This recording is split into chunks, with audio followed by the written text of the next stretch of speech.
going on, community? UltimatDJz here on another Teaching Trek YouTube channel. Today on Arcfall with the new Reliant. Wrath of Khan Part 2 presents a new ship. A ship that is designed to help speed up the original Augment Expansion. However, is it a ship that is designed to hit your level of hostiles? Is it a ship that is designed to reduce the grind? Or is this just yet another refinery ship? Tonight, we've got Jules Verne from the Talking Trek Laboratory who's going to hop in. We've got charts, we've got data, we've got application. We're going to show you everything. So be sure to like the video, be sure to subscribe to the channel so you know when there's more stuff coming, and hang out here on our YouTube channel. We appreciate it. This, ladies and gentlemen, is the Reliant. Quick and dirty. First thing we're going to do is we're going to hop into the ship's carousel, where tonight we're going to build it. But before I actually build it, I'm going to go into my settings and turn off like that stupid setting. That way you guys can actually see it.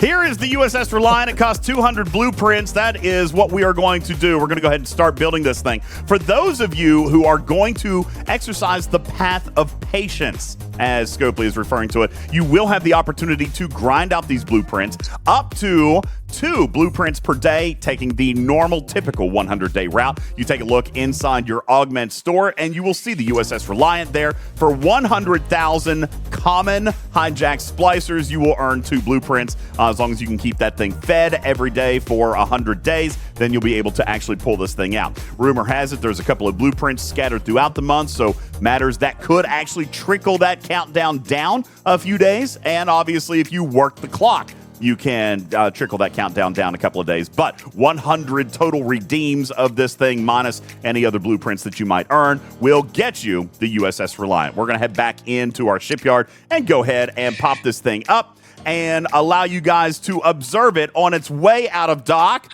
This is the NCC 1864, the USS Reliant. Before it was all banged up and messed up by Khan and his Augment crew. This is the Reliant, and the ship that is going to be helping you commanders work throughout the Augment Expansion. There it is, all nice and pretty, and of course, in true Teaching Trek fashion, we're going to have to check out its aft. All right, and we will do that here by slotting it into the dock. And of course, once you build it, you get these nice, lovely interstitials here as well. We'll go through those very quickly, and we'll pop this thing into dock. First thing, upon having the ship, Jules, there are a couple of things that we want to make players aware of. As soon as you build this thing, there is a whole host of stuff that pops open and is available to players. Do you want to tell us a little bit about that? Yes. There's a few claims that are going to be immediately available to all players Ops 26 and above. This ship is buildable at Shipyard 26. Inside of the Augment Faction store, you'll have a mega claim. That mega claim will give you lots of goodies to get you through the Augment loop itself. Additionally, in that Augment claim, part of that mega claim includes Augment Reputation to grow your Augment Rep faster. It includes the ship parts that you'll need, which will grow as you grow that tier in your ops. It includes Wrath Choice Tokens, which are claimable for up to 8 officers currently. Tritanium and Sigma Tritanium for G6 players. And additionally, the Wrath credits themselves, which will help you progress the loop. There's also 2 other claims that exist. That is the Priority 1 mega claim. This is for the away team's assignments. This will help speed up the loop for your away teams. A Forbidden Tech mega claim, helping you speed up your Forbidden Tech. And there's also tier up gifts. Every time you either build it, so at build, and every tier after that, you'll have a tier up gift. Those will help you progress through you should see it once you build the tier up gift here. This will help give you some additional Wrath credits, an injection of Wrath credits to kind of get you moving forward, and a Reliant Choice Token, which we'll talk about a little bit. All right, so taking a look at all these different bundles, and do want to make sure that you are aware that all of these bundles are in addition to the bundles that already existed. This is Mr. Tiger's method of coming in and saying, hey, listen, we are going to alleviate some of the pressure on these Wrath credits. One of the things that I actually very much like about these extra pulls, Jules, is that we do see these extra pulls as one of the sources for additional planetary charts. And note that these are guaranteed 200 per day. This will increase as the tier of the ship increases. As a matter of fact, I think we've got a beautiful, wonderful chart. Shoo-pow! Shoo-pow! See, the magic of Hollywood filmmaking is right here. Here's your chart. And this is what we're taking a look at here. The Reliant Priority 1 Mega Claim. It has a 22-hour cooldown, Jules. Are we stuck only earning 200 planetary charts for the duration of this chest, or is it going to get better for us? No, it's definitely going to get better for us. And you got to remember that this actually spans 4 generations. And so this actually changes essentially at every generational lock. G3 is tier 1 through tier 4. And at G5, once you get to tier 5, you actually start to see an increase both in the planetary charts, trade XP, and also the officer XP that comes into this chest. One thing I will note is tier G6 doesn't really start till tier 15. So currently in the game, you actually only see Sigma speedups starting at tier 15. That was a clerical error and will be fixed. So if you are a G6 player starting at an earlier tier, you'll start to see some Sigma ATA speedups when that correction gets into the game. I also see that you have here on the board Forbidden Tech Mega Claim. I want to make a point at both of these chests, both the Priority 1 and the Forbidden Tech. There is a cap at certain things. Planetary charts. We knew there was a cap of 5,000 because that exists in its original bundle.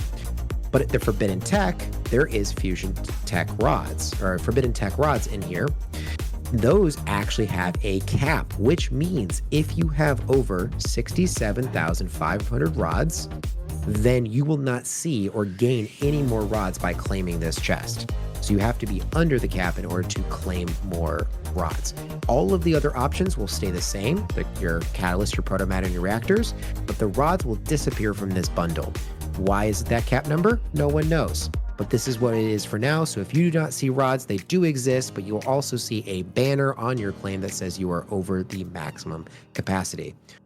One of the other bundles that you're going to see in here is the Reliant Mega Claim. We briefly shot over this here just a moment ago, but I want to spend a few extra minutes, obviously this being right here at Tier 1. The first thing that we want players to know, Jules, is that this is double targeted. It's double banded, not only by tier of the ship, but also by your ops level, meaning that G6 players are going to be earning different amounts of currency than G3 and G4 players. And Jules, this is important because they have actually scaled the upgrade time. We're going to talk about that in just a second, but first, will you walk us through this Reliant Mega Claim? Yeah, so as you are alluding to, the actual amount that you're going to see in there in both Reliant parts, but also in Wrath credits, is going to change by the generation of player you are. So if you are a G3 player, you're going to see less parts in this claim. You're also going to see less of the uncommon, the rare, and the epic. By the time you're a G6, you'll start to see the max amount of parts in this claim and the max amount of Wrath credits. What does that translate to? Well, I'd like you to switch over to the upgrade path on the Reliant tab so that we can kind of see how that translates into the upgrade timetable for the Reliant. What ends up happening is Tier 1 takes a bit longer for a G3 or G4 player, meaning to max it out for their generation. Let's just assume that you're an Ops 40 player, for instance.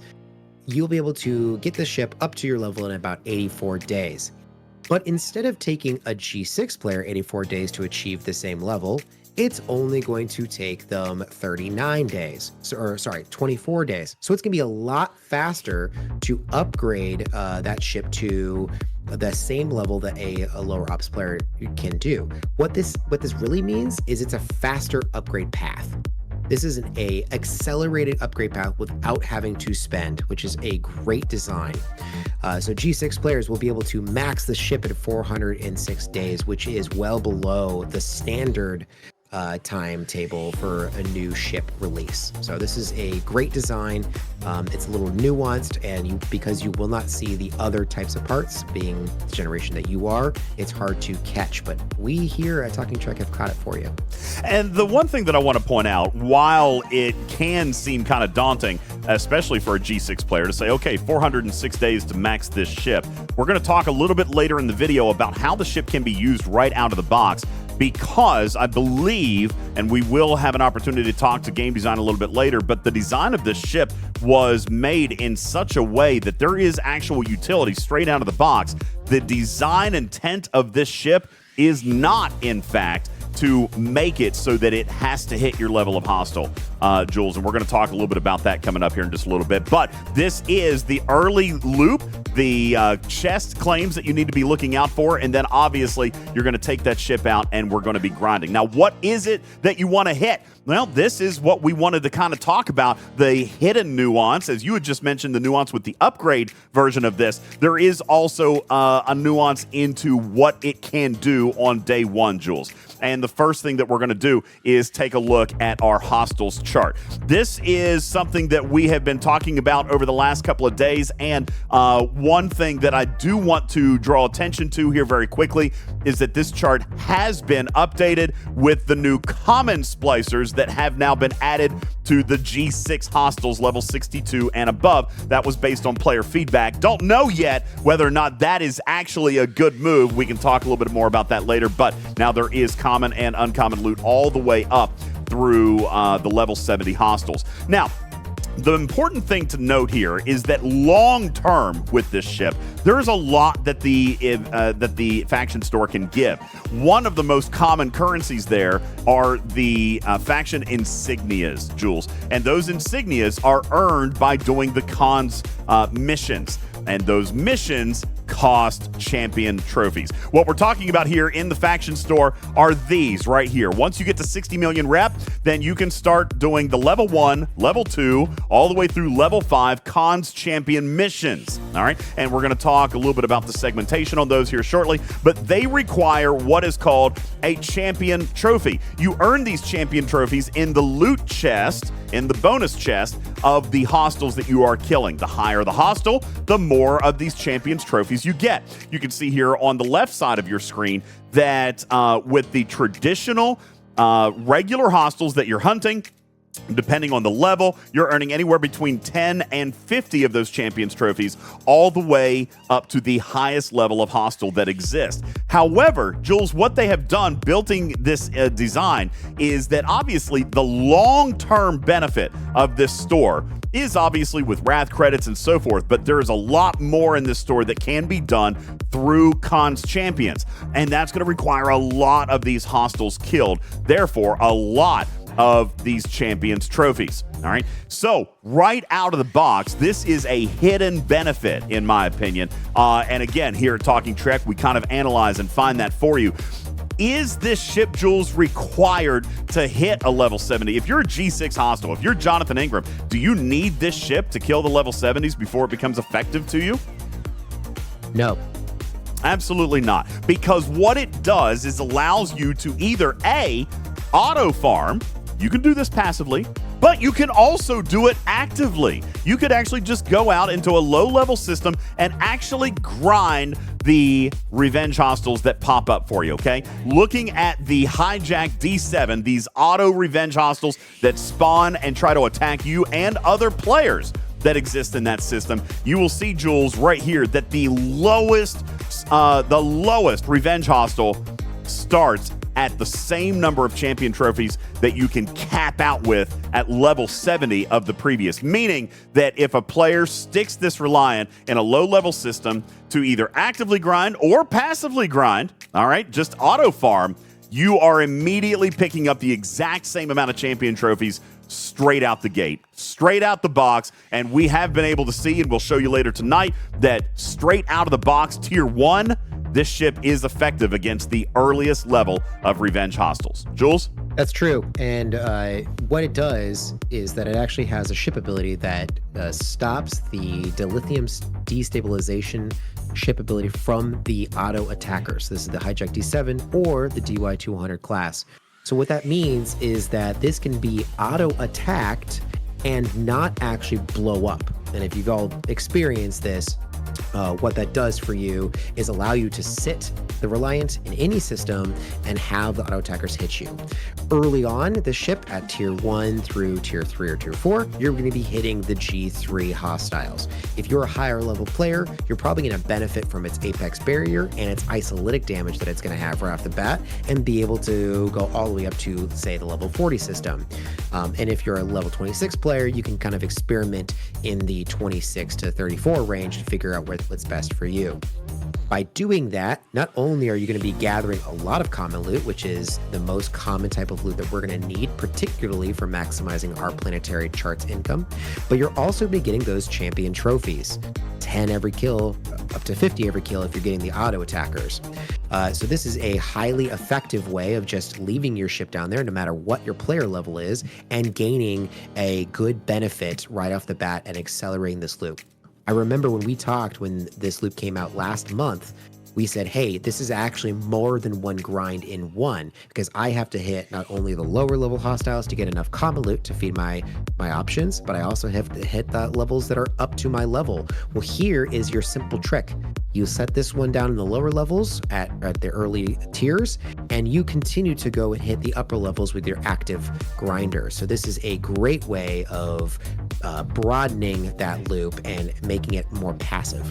Another thing that I'd like to call your attention to as you are tiering up this Reliant is that Jules had mentioned every single time that you do tier it up, not only do all of your bundles reset, but Jules, you're also getting this Reliant tier up gift. Every single time that you tier it up, all the way through all 18 tiers, you're getting this particular chest, which is going to come with some Wrath tokens. And tell me a little bit about these Reliant officer choice tokens. These are different than the Wrath choice tokens that we see in the store already. These are a different style of recruit token, right? Yeah, exactly. So you get up to 4 common Reliant choice tokens when you tier it from between 1 when you unlock the ship and between tier 4. Now, what can you spend those 4 common tokens? Well, you can spend it on any one of the 3 officers that are available for that rarity. That's Pike, 5 of 11, and Boar Queen. If you max pull just from one of the officers, it's essentially a free epic unlock. And that continues on every single tier, every single essentially generation from there on out. So your G4 range, tier 5 through tier 9, you'll get 5 uncommon Reliant choice tokens, and that gives you Cisco, Tendi, Freeman, and that continues down until you get the upper range, which is Wrath of Khan Carol, Wrath of Khan Scott, and Tolra in the epic Reliant choice tokens. So these are only available for these officers, and any one of the actual tokens can be spent on any one of the officers within that rarity. So how do we use the ship? Well, here's what we're going to do now. There's a couple of different crews that already people have been messing with, but one of the big things that I have seen, and Jules, we had mentioned just a little bit ago, is that the cargo is filling up very quickly, especially at the earlier tiers. What we are wanting to do here is to take a look at the abilities of the ship. All right, the ship has a couple of things that are going to make it good on its own, and you had mentioned that just a little bit ago, including its Apex barrier. Well, that's going to mean that defense and mitigation are going to be a little bit less important. It's also offering multiple thousands of % in boost of isolytic damage, so increasing your isolytic by another 40 or 60%, not necessarily a super huge deal. Maybe Cascade could end up being helpful on a lower deck, but I believe what we are going to be looking at here is protecting the cargo, bringing home as much cargo as possible. This ship is going to be a pirate's favorite, Jules. There are going to be players who fly around the galaxy looking for your common splicers that they now no longer have to farm. So you know your ship is going to die. The key then becomes bring home as much as possible. My early recommendation at the earliest tiers of this ship is going to be running out with a protected cargo crew. So we're going to load that up and we're going to take it out and see how it performs.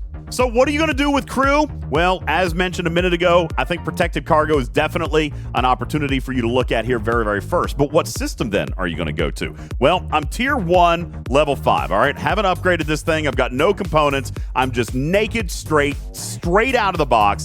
And there's two different ways that we can go about this. Jules has a preferred way. I've got another way that I'm kind of thinking. And it all depends on what your target is. If your target is Champions Trophies, well, then any of these systems from 26 all the way up to 40 is going to be okay because they're all dropping 50. On the other hand, if you're actually chasing the common splicers, then obviously the higher that you can hit, the more that you're going to be able to do. So that might involve you coming up to the level 40 system. And it just depends on what you're going to be targeting. Just a moment ago, we came in and Jules, we hit a level 40 D7 and racked up 90,000 common splicers very quickly. Tell me, did I need an attack crew? Did I need anything else on this crew, or is protected cargo the way to go? Protected cargo is definitely the way to go, but it also matters on your server.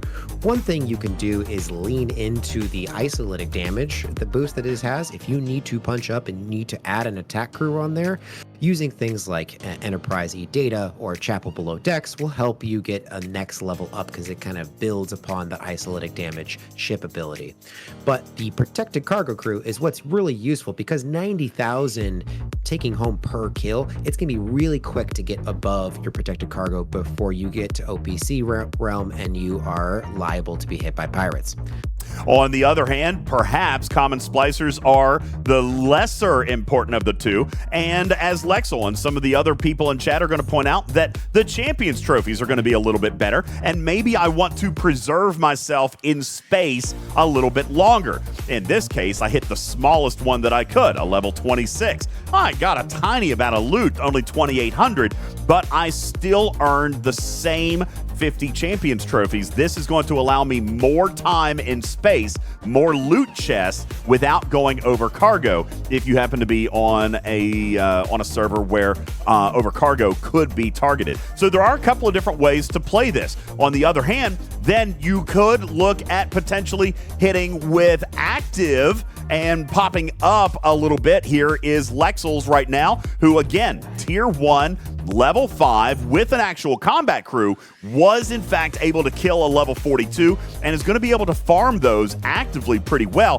noticing that you go up to a 42 and that's going to change your number of trophies now to 100. All right, so there's definitely a couple of different ways that you can look at this, Jules, and that's where I think the utility of this ship lies straight up front is definitely in the long-term play of the Champions trophies, maybe a little bit shorter term play of the common splicers, but in any case, it is absolutely eliminating that secondary or tertiary grind that we had discovered last month to allow our primary ships to hit up big for that epic and rare loot and no longer have to worry about the common loot grind down there with the auto grind ability. Community, that is your quick and dirty on the USS Reliant here in Wrath of Khan Part 2. Is this ship going to provide you some utility? Maybe. That depends. Is it going to provide you extra Wrath tokens, planetary tokens, and Pioneer's Crest, and all of the above? Well, yes, it can do that. But is the ship required for you to hit your own level of hostile? Well, that is arguable and depending on your play style. In this particular case, I believe the game designers have provided us an ability of using this ship straight out of the box if it is the Champions trophies that you are chasing, the design of the loot drops in the hostels, the loot doubles in the revenge hostels, and then of course the loot gain ability in the USS Reliant is going to allow you to really supplement that common grind. But obviously, it's up to you. And as some players have already pointed out, it's going to be up to the culture of your server. Are these auto grinders going to be immediately targeted? Are they going to be protected? That is up to you and your server mates on whatever server it is that you're playing from. So I'd love to know your thoughts down below. Leave your questions, leave your comments. We'll be sure to come and answer them. This has been your teaching trick quick and dirty on the USS Reliant right here. Please subscribe, smash that like button, click on the bell and know when we do more content right here. We appreciate you all. My name is UltimatDJz. He's Jules Verne. Thank you so very much for tuning in and checking out this video. We'll catch you on the next one, everybody. Bye! Meow! Mwah!